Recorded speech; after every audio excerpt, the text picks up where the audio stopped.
edition of the Sportsline podcast here on CHCH. Well, we certainly hope that we are becoming a regular part of your daily routine. I am Bubba O'Neil. Folks, as far as the sports calendar goes, it really is one of the wildest times of the year, which brings about the most opinions and water cooler conversation. Now, what after many of you and us saw an experience last weekend, I do think we do need a moment to relax, decompress, and express some feelings. Get our feelings out. It's very important. If you are up early in the AM hours, this fella's got you covered on 900 CHML. And good morning, Hamilton. He's made his name in these parts as the sideline and later the voice of the Hamilton Tiger Cats, and now he wears many hats. The assistant program, news, and sports director at Hamilton's legacy radio station. Rick Zamperin, been here before. Great to have you again. And I'll be honest with you. Based on what we're talking about today, there were about 3 people I thought about, but I was like, no, I have to have Rick in here because I see you active on social media. Yes. I know you have feelings, and I do not agree that it's time we have to get feelings out. Absolutely. It's healthy to express our emotions in a positive and sometimes negative way as long as they're constructive and lead to better things down the road. I think many of us can kind of figure out we're talking about these fellas. I thought you had me in for the Ticats today. Okay, same category. Well, you know, we're just days away from training camp, and you know what? They may break our hearts for a 26th year in a row, too, right? Hopefully not. Hopefully not, though. His optimism's high at McMaster and later at Tim Hortons Field. But yeah, I guess I'll just ask you first, where were you? What did you do when you were watching Game 7?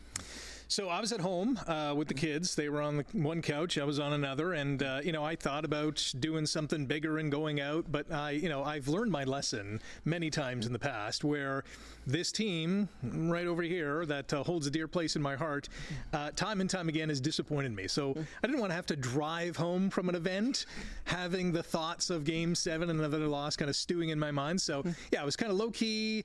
There was lots of excitement. There was lots of lows, obviously, with the end result. And now we're in the reflective mode. You said kids. They're part of this too. They're slowly getting entrenched in the brainwashing operation that I have concocted many years ago to get them as Leafs fans. My daughter's definitely on board. My son has slowly been inching towards it as well. Was there emotion for them? Yeah, more. Not as much as I exuded. Yes. Having lived this eternal, damnation of spring. Yeah. But yeah, disappointment was the expectation that I have set them up for was that it's a good team and they should conceivably achieve some good things. But time and time again, as we've come to know over the last few springs, it just doesn't happen. So yeah, obviously they were disappointed. When Pasternak scored that Game 7 overtime winner, there was some deflation in the Zamperin household. Yeah, I have a good friend of mine whose child was in tears. Like really? Yeah, destroyed. Yeah. Like them about 8-9 years old. Right. And the whole I guess I'm not a father or a husband, so I guess this is where your daddy job comes in, and you have to talk about these wins and losses, and and had to extend into the next day into Sunday for this poor child. And I thought to myself, wow, I understand why you wanted to get your son, as a Leaf fan, as you are, to enjoy those Saturday nights together. Yes. But yes, there is a price to pay. Well, and you mentioned the kids, like having that support group is huge because as we know, and I've told the kids this as well, there's only one team that can win the cup. So there are 31 other franchises that are, heartbroken, more so than others. But, this fan base has been heartbroken for 57 plus years, and there's no end in sight. Your entire lifetime. Yeah, absolutely. I haven't seen this team win 3 rounds of a Stanley Cup playoff. They've won 2 to get to a conference final, but never 3 to get to a final. So maybe one day. The clock is ticking, though. And just before we get into it, isn't it crazy that I can think of 3 editions of this squad? I can think of at least in our lifetimes, the Darryl Sittler and Lanny McDonald, Paul Matier years, and 78, we had Damien Cox, and you were talking about that wild year. We had the 92, 91, 93, the Wendell Clark and Gilmore teams, Andrechuk. And then early 2000s, there was the Roberts and Sundin, Curtis Joseph, all reaching the Final Four. And I think every single person that I just listed off there of those 3 editions of the teams we hold as heroes for reaching the Final Four. Legends. Maple Leaf legends. Yeah, who's had their numbers retired by one of the original 6 franchises for never winning a thing. No, reaching the Final Four. Yes. Not even reaching the final. Cup. Not even reaching the final. Yes, it's wild. It's wild. I mean, and that's not the goal that the Leafs have, to reach a Final Four. Again, they want, like any team, wants to win the whole thing. But year after year, decade after decade of only getting so far, I guess you come to a point where, okay, that was pretty good, so we'll, honor those guys. And I think from a Leaf standpoint, too, is certainly the early 90s team, where they hadn't gone that far in a long, long time, obviously. And those guys, I think, made a great impact with turning this Leafs era into something positive that we hadn't seen. Because the 80s was really a death valley of nothingness. They were horrible. And Harold Ballard obviously played a huge part in that. But, you bring in the Pat Burns and the Pat Quinns of the world, and this team has turned the corner ever since, to a certain degree. And now this new era of the Core Four and what Kyle Dubas had built many years ago, and the Shanna plan, is 10 years in, right? So now, the expectation by now is, to win some series. They've won one in 20 years. Well, are you ready? Let's do it. Let's square off, folks. Okay. So the Leafs have now stretched their first round series. They did it. They did what no one really thought. They stretched that first round series against the Bruins to 7 games, minus the likes of Nylander or Matthews in each one of those 6 games. Now, after getting to a 7th game and losing in overtime, do you believe that this team is closer to true playoff contention than many believe? True playoff contention, as in Stanley Cup contender, I have my doubts. And I have my doubts because they're built the wrong way. They're built as an offensive-heavy team with very little talent on the back end and between the pipes. And when you look at Stanley Cup champions, they have a great system, they're a well-coached team, and they're built the right way, as in goaltending, defense, and some offense. And the depth of this team has been a big question mark for years because you're paying a lot of these guys, the top-level guys, the Matthews, the Marner, the Nylander, the Tavares, throw Morgan Riley in there as well, a lot of money. And in a salary cap world, if you're spending a lot there, you won't be able to spend somewhere else. And that somewhere else is where they need to spend. Goaltending, back end to improve that talent level.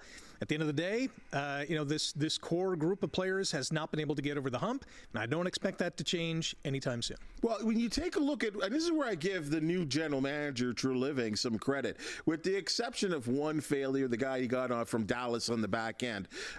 Everything I thought worked out. He said this team needed to be tougher to be, to play against. The snot was the word. The team needed more snot was the word he used, more piss and vinegar. Well, I think this team does have more P and V, and they're tougher to play against. And some of their victories were certainly, I think, in this series, I think a good reflection of a team that can win in the playoffs. So,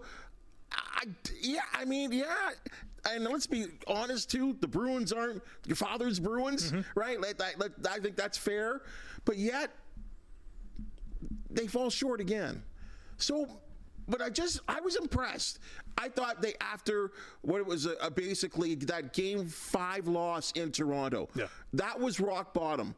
But they found a way to get off the mat there, Rick. So maybe. Well, listen, it's not like they got swept 4-0 by a team that I thought they matched up fairly well against from a talent perspective on paper.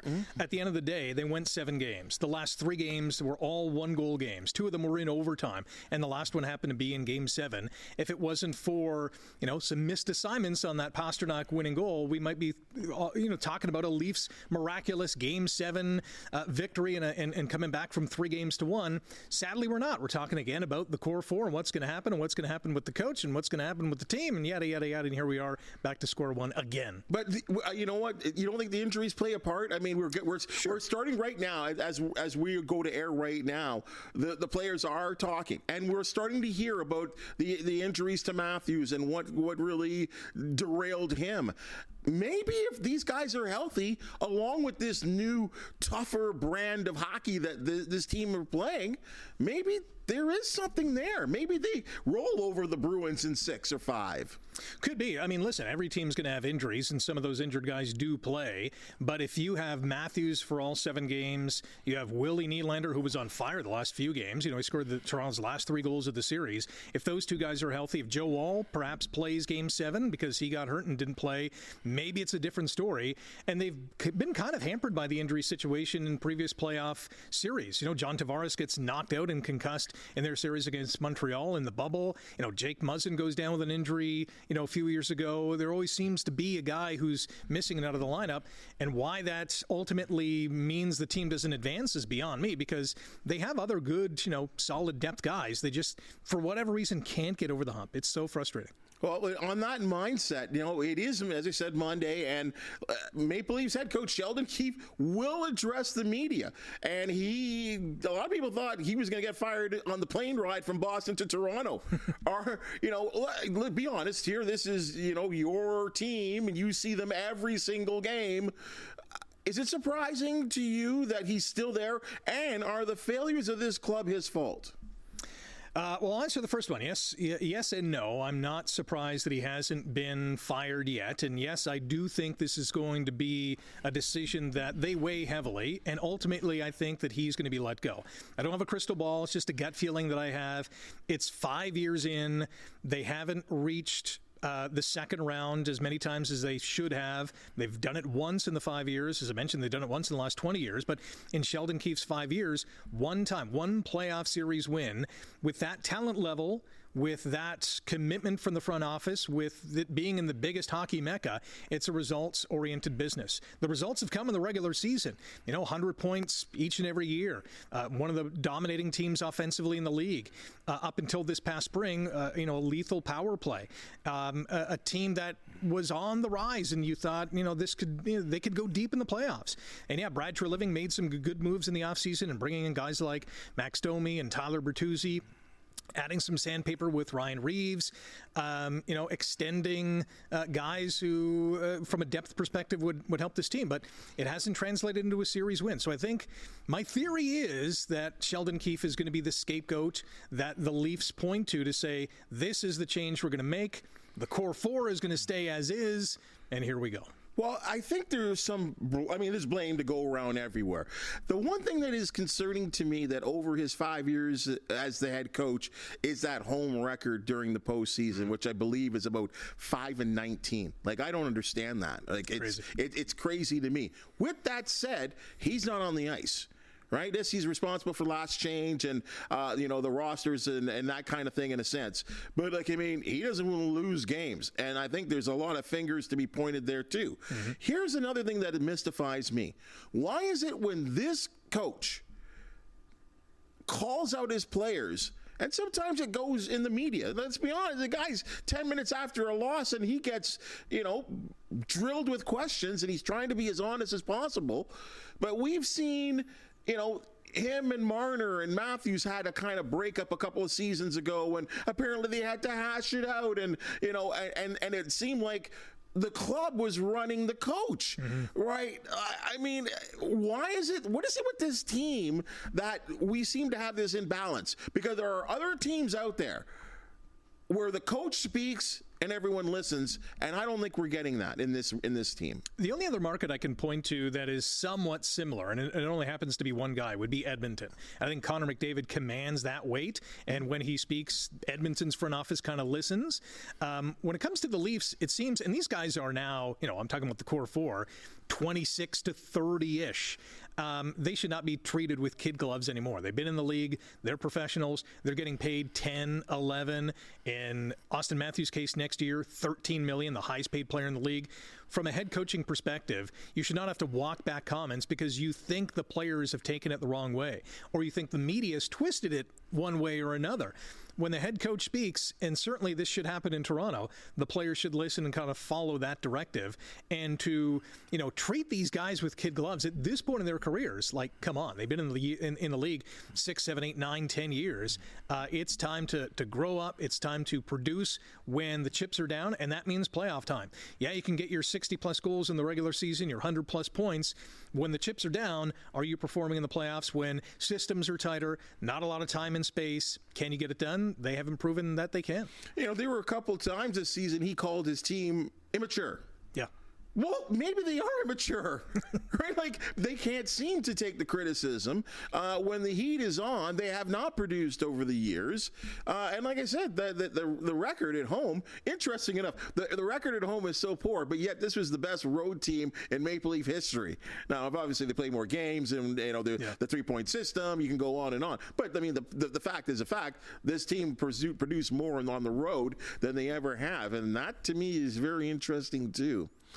You talk about, you've mentioned the core four, right? Mm-hmm. And sometimes I can say the core five as well, too. So for those that are unaware, the core four are the forwards in Matthews, Nylander, Marner, and Tavares. And with a cap going to be close to about $85 million next year, they are now taking up, as it stands, going into next season, $46.65 million. If you make it the core five and you put in Morgan Riley, who's making $7.5 million, then it goes up to about $54.15 million. Right up. Is the core four or extended to the core five? Are you really willing to give these guys one more role, or we hear a lot of times that that's Yzerman. It took him 10 years to win a championship. We could go on and on with this. I mean, Connor McDavid hasn't won a cup, and I think this is year number 6 for him. Mm-hmm. Is it time for a shakeup?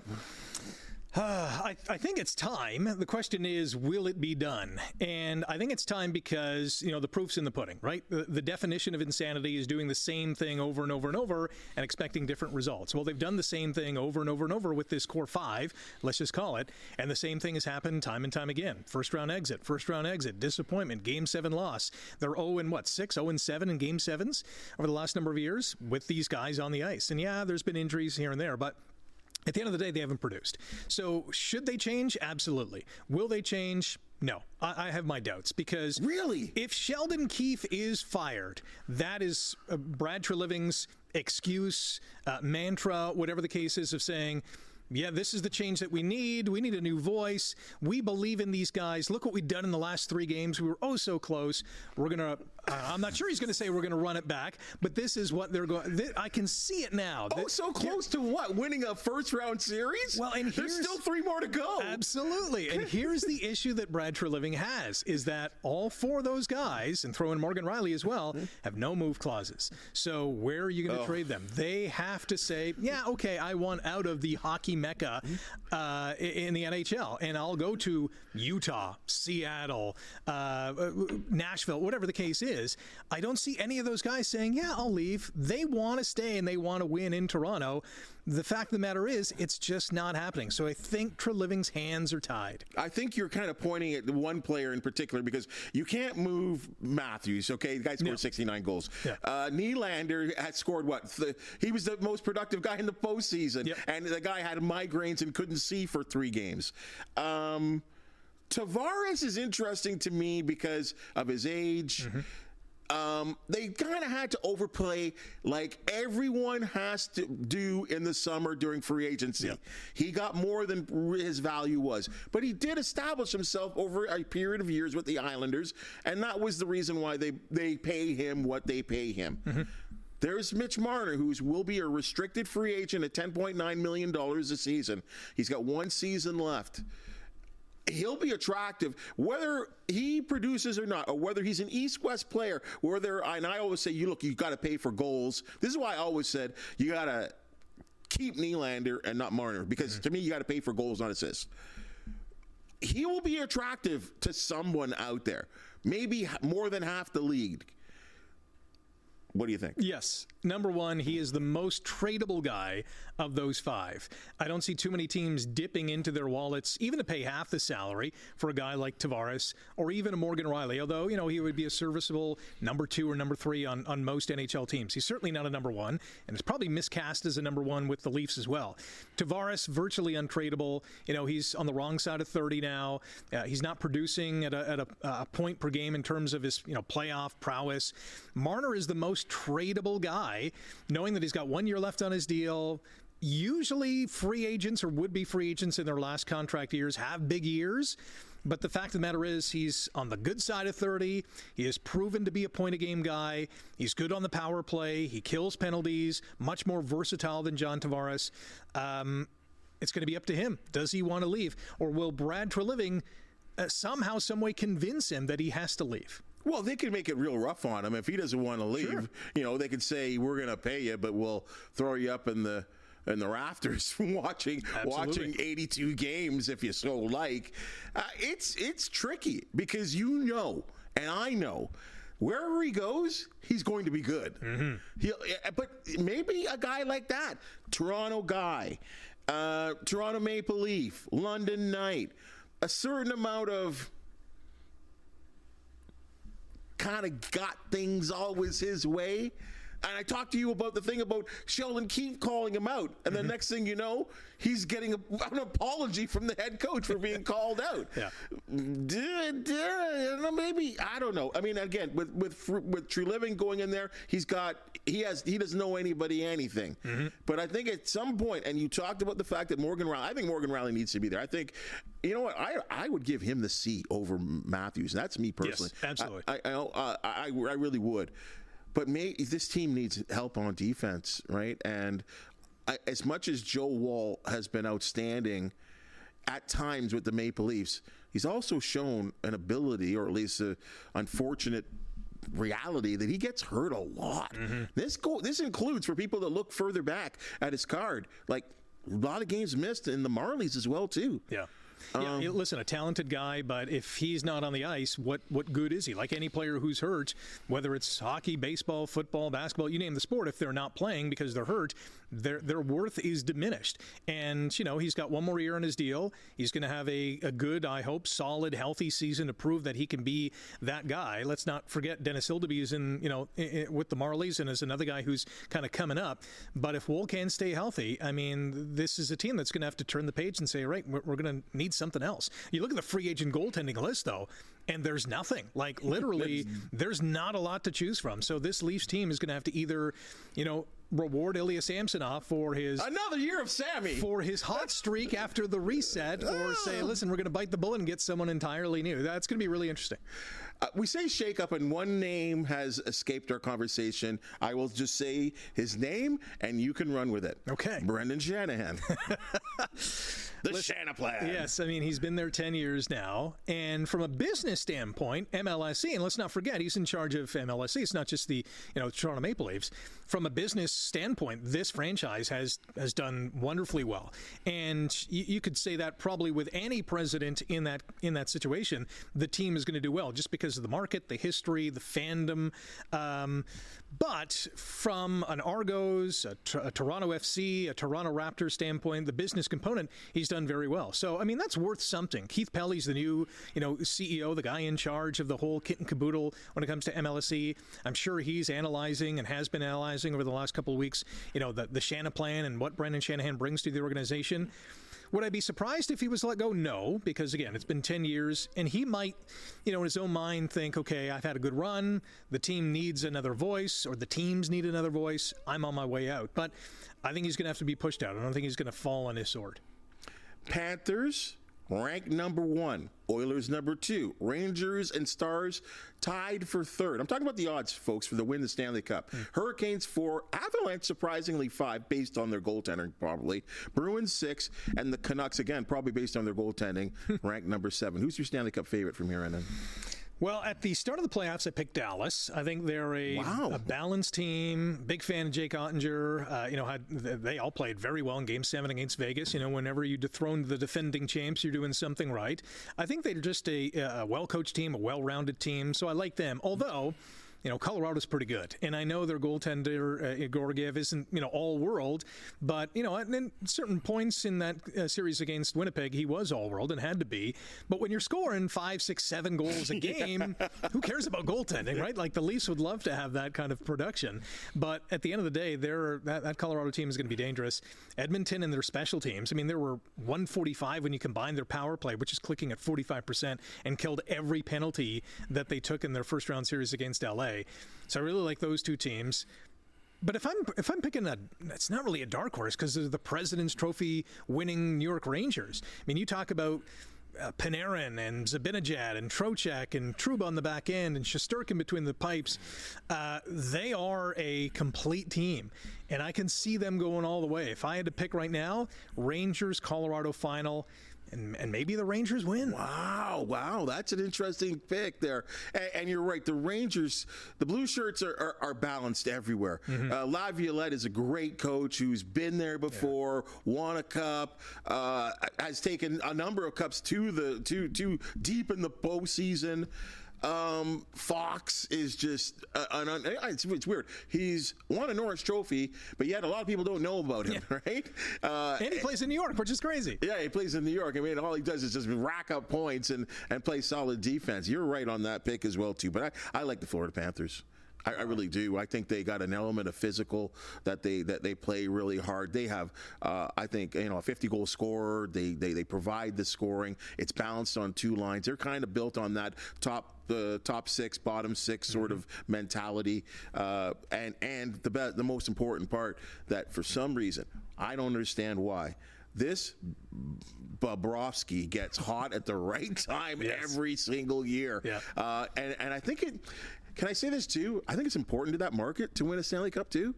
Like it just seems like it's really important to the players, and they're packing that barn right now. It's amazing how a lot of these American centers, and we're so used to it here in Canada, the passion and the drive and the support, but when these teams like the Hurricanes, like the Panthers get deep, their fans are into it, and the barns are loud. So Dallas, case in point, Game 7 against Nashville and Vancouver over the weekend. I mean, it was crazy. What a wild win for the Canucks, to get. Oh my goodness, amazing. They're rolling.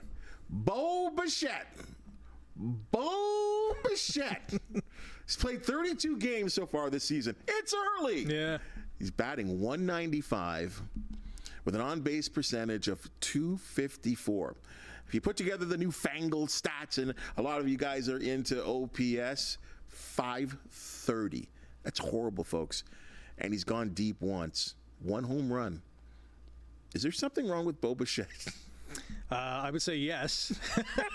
I mean, the stats don't lie. He is off to a horrendous start, and I'm not sure what it is. And even from a team perspective, I've watched the Blue Jays my entire life, and this team has been maybe the most frustrating because, somewhat like the Leafs, there is some talent there. And the expectation is, all right, this team's a playoff team. They can go fairly deep if things kind of go their way. The pitching kind of holds, and, the bullpen kind of comes into shape. But Bo Bichette, my gosh, he has been off to a rough start. And, watching games, it seems like one batter in the lineup has a phenomenal game, and the rest don't do anything. And that seems to be the recipe for the 2024 Blue Jays. And from a pitching standpoint, the starters are, for the most part, holding their own. The bullpen has been a flaming pile of garbage, and it is tough to watch. But, back to Bo, I'm not sure what the issue is. I don't think he's hurt. Even defensively, he's making some mistakes and, some easy throws. He's got to get out of it. I don't know. Call some voodoo doctor to do something. He needs some help. He does. And I don't know if any of you guys hung in long enough. Like, you think about that game they lost in the series closer to the Nationals. If people hung around long enough, there was a shot of Bo Bichette once the final out happened, and the cameras kind of panned upon him, and he was by himself, sitting there, staring into. It reminded me of, like, when a team loses a championship, and then you lose, and you're just staring there, watching the celebrations of a team, and you're just kind of staring at it and wishing that was you. But this wasn't the case here. He's just staring into space. He looks like a lost puppy, and it's very, very strange to see. It's almost like Bo Bichette. He's had slow starts almost either a slow start or a slow ending in his entire Blue Jay career. But we've never seen anything like this. It's almost like Bo Bichette is saying, am I good at baseball anymore? Yeah. And that's a problem if his confidence is shot that low. Yeah, it's a month into the season, so by now you should have gotten within, the matter of where you play and kind of hit your stride. But I don't know. I don't think he's hurt. I think it's a mental thing. You know, they're talking contracts, they're talking mega extensions. Maybe that's in the back of his mind and that's kind of affecting his play. But the fact of the matter is, I mean, you're a professional ball player. You've been in the league a few years now. You know the ups and downs of the season. It's never going to be perfect. But at the end of the day, it's time to produce. A month in, you got to start, collecting your hits, swipe a couple of bases, play solid defense, be a contributor. Maybe, the manager's got to say, listen, Bo, you're sitting for a game, or you're batting ninth in the order today. Whatever he needs a shakeup. Whatever that looks like, he needs to be shook. I think they did move him in the lineup this weekend. And let's not forget, too, he got kicked out of a game for the first time of his career this weekend. Something's up. Okay, sticking with the Jays. Excuse me, 16-19. And since April the 23rd, they have lost 9 of their last 12 games. And in those 12 games, they've only scored more than 3 runs 3 times. This was a team that, yes, was built on pitching. All of a sudden, that's diminished due to injuries and some guys being DFA'd. As a whole, this team doesn't score runs. We've always complained about runners hitting with runners in scoring position. Now they just don't get on base. Yeah. The clutchness of this team is gone. They have Maple Leaf playoff-itis, in which the Leafs have scored 3 or fewer goals in, 14 consecutive playoff games? But this is the regular season. From a baseball standpoint, it's not that hard, really. You hit the ball out of the ballpark, you hit some doubles and sac flies, and it's just not happening. As I mentioned earlier, there's 1, maybe 2 guys that have a good night. Or a good day, whatever the case is, and the rest of the guys just say, I'm taking the day off. We don't need to step up to the plate, but it's just not happening, and I'm not sure what it is. Do they need a new hitting coach? Do they need to go on some vacation to bond? I don't know what's going on. This is a frustrating start to the year. John Schneider must be pulling his hair out to think, what buttons do I push? Because I've depressed all of them. Where's the panic button? Well, he looks lost as well too, because he's trying everything. On another note, too, Alek Manoah. How high can the ERA go? Okay, even his first inning, 26 pitches, he gave up a run, did strike out a couple, but I almost forgot about that. You had a 6-1 lead. And you blew it. Yeah. What's wrong with him? And the Blue Jays starting pitching right now, they've got some issues right now. You may have to go to him again as a 5th starter. Yeah. I don't know what's wrong with him, to be honest. I mean, he's got a little bit of the Ricky Romero in it, where all of a sudden he can't find the strike zone. But, I mean, over the weekend, he was finding the strike zone. They were just hitting it. I mean, apart from that first inning, he was not doing anything right. And I know he's been sent down a couple of times. It doesn't look like his mechanics are too different. It doesn't look like he's changed the arsenal of pitches.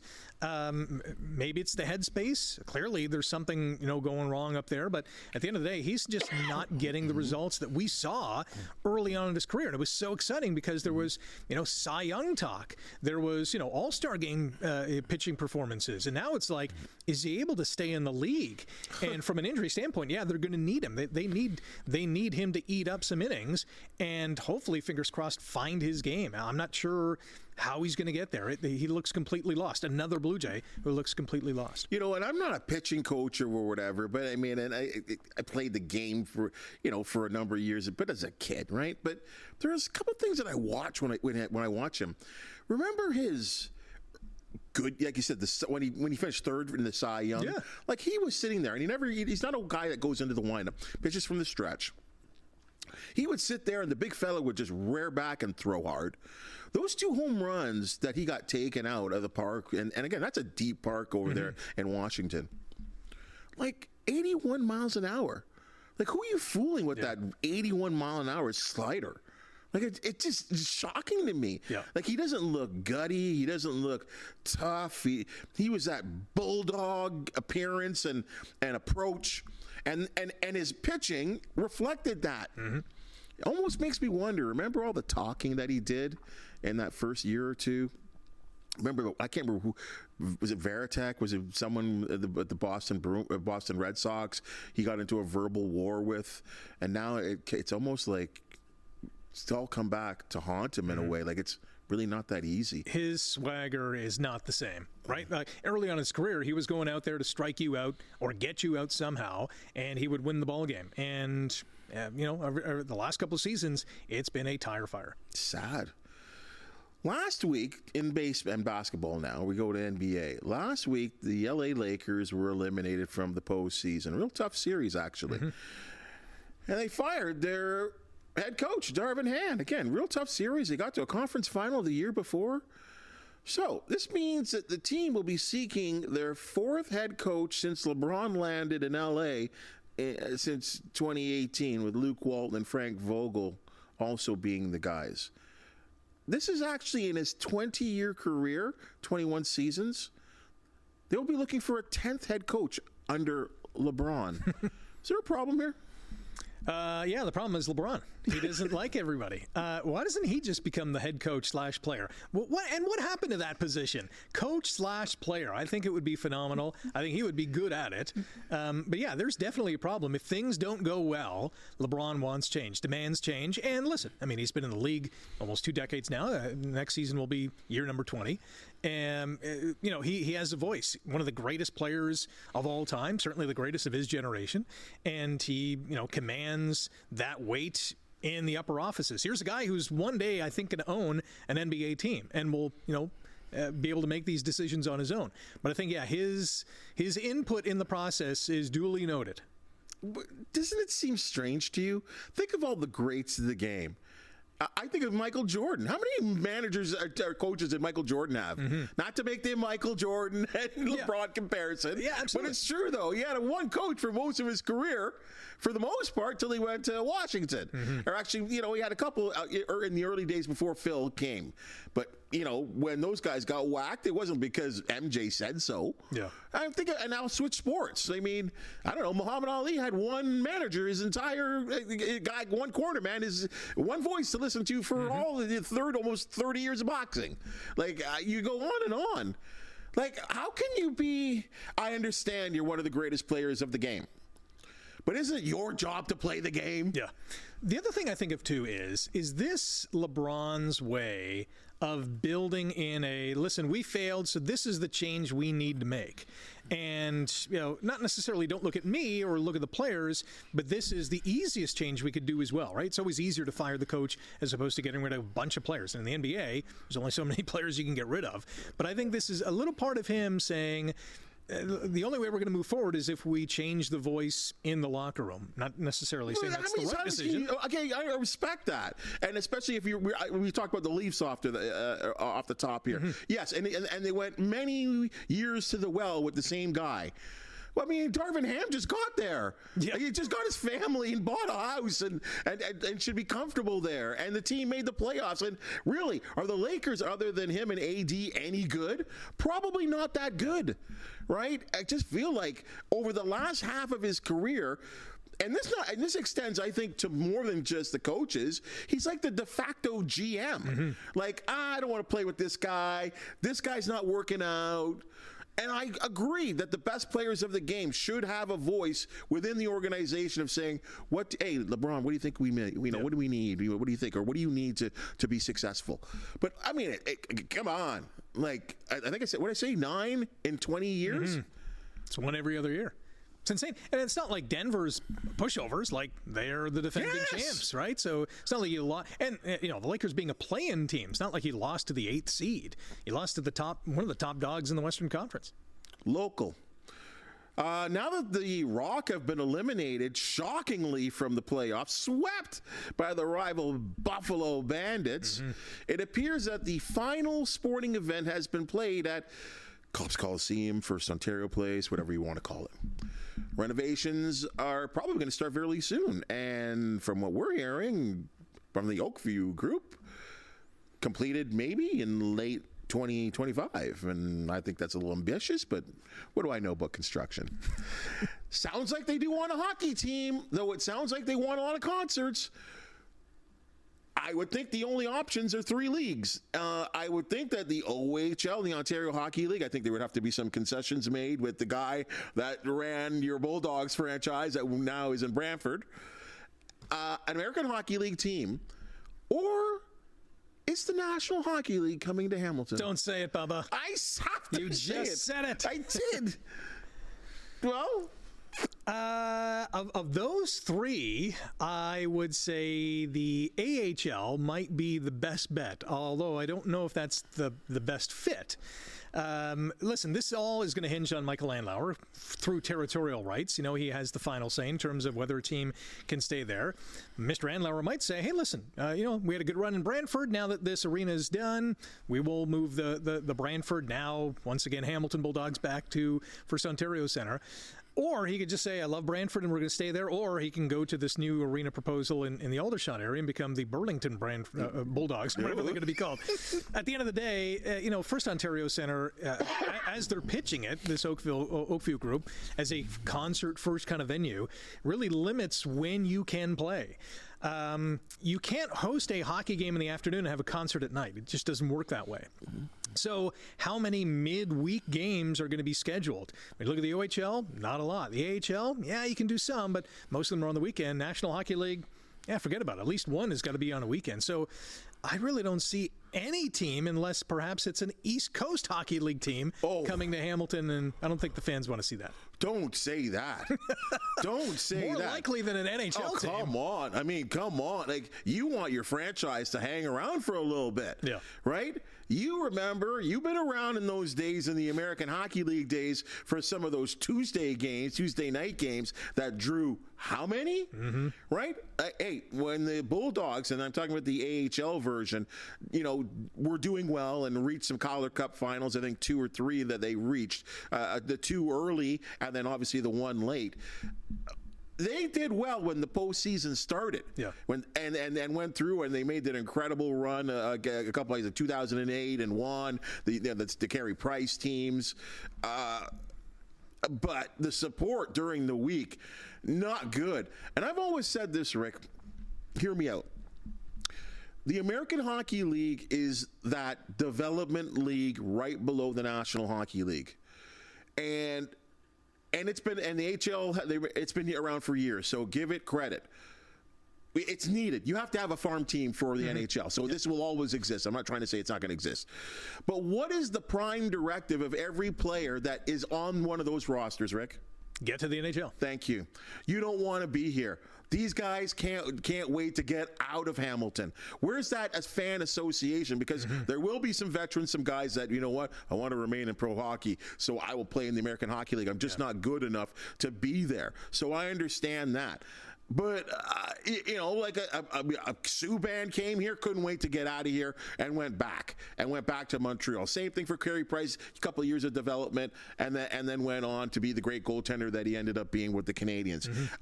The Ontario Hockey League, to me, is a better option here if a deal can be done, because you're seeing the best junior hockey in the world. Yeah. And I know the NCAA have made strides. I still say the best Europeans leave their countries to come to the Ontario Hockey League and to get drafted. So to me, the OHL, I know there's been a bad relationship with Michael Andlauer. Fine. I mean, because I don't think they're coming back. I think the writing's on the wall, especially if they're going to build a new rink there and a new casino, the whole thing. Like, I think they're going to stay there for good. And you know what? Does Mr. Andlauer need the headaches that he's had here? Nope. Probably not. Yeah. So, but the guy who's running this Oakview group has a lot of power. He certainly does. He knows a lot of people. You can owe, in my opinion, the turnaround of the Raptors, the certain improvement of the Maple Leafs by bringing in the likes of a Shanahan, Masai Ujiri. Whose fault was that? Yeah, Tim Leiweke. Right. Listen, he's pushed all the right buttons, and there's a little smidge of me when I mention the AHL that thinks the one AHL team that could work in Hamilton would be the Toronto Marlies, because there's that Leaf fan base here, and I think there would be a lot of excitement, especially I think in the first, early on, to see these guys. Apart from that, no other AHL team would work here. I think the best option, I would agree with you, is the Ontario Hockey League. There's more of a buy-in from a community grassroots kind of hockey perspective of having an OHL team here. I think that's the way to go. Whether they're going to go that route, I don't know. Well, the Marlies would make sense. You're right on that, too. And I don't know what their agreement is. Doesn't sound like it's rock solid with what's going on. I can't call it Coca-Cola Place. I think what we're seeing in the National Hockey League, especially in the Canadian centers, is that you want your American Hockey League franchise, your farm team, to be close to you. See that in Ottawa as well, too, where your team's in Belleville. They got their team back in Belleville. Laval and Montreal. It goes on and on that way. So, maybe that would be the one circumstance where an American Hockey League franchise. But again, if they want concerts in there, and you can't get a Friday night or a Saturday night, like a regular home date, I think there's going to be some issues there. So, but does anyone believe that there's going to be that many concerts at that arena? Isn't it like every week going to be a concert? I have my doubts. I think we can wedge a hockey team in there. Apparently they know a lot of people and get a lot of better bands than that would have been coming through here, but we'll see. Ricky, thank you very much. That's a good discussion. I hope you feel better. Very therapeutic. Yes, appreciate it. Yeah. I think you maybe rolled off a little steam and maybe got to some realities of your hockey team. My anger comes in waves, right? You think about things, you get angry, and then you think about them more, and you kind of calm down. And so I'm glad we had this chat. Will you be right back on the bandwagon next year in September? I've never left the bandwagon. I'm kind of holding on for dear life. Okay. But I'm still there. Yeah, I mean, there's going to be nothing worse than someone jumping from the Leafs bandwagon and then finally them actually winning, knowing in your heart of hearts that there was that time that you jumped off. I just know of a lot of people that actually have said to me that I'm not watching anymore, or I'm not going to throw my heart and my attention into the regular season as much as I used to. Call me when the playoffs start, is what I keep hearing. I say wait till October, because they'll be right back at it in front of their TVs, on their radios, reading online stories, watching your show. They'll be right back at it. I guarantee. It's happened to me. I'm proof positive. What time we catch you in the morning? 5:30 to 9, weekday mornings on 900 CHML. It's Good Morning Hamilton. I have a lot of fun doing it, so tune in. He's very soothing, folks. Thanks for joining us, Ricky. Thank you. All right, guys. There's your Sportsline podcast for the day. And as you've just seen and heard, we love talking sports, even when it hurts real bad. If you do know of an athlete, team, or event to promote the Sportsline podcast and you want to hear from you, please hit the thumbs up, like, and subscribe button. And if you do have something to say, please comment, because it makes us better. For the wonderful people that make the Sportsline podcast possible, thank you so very much, and we'll see you tomorrow.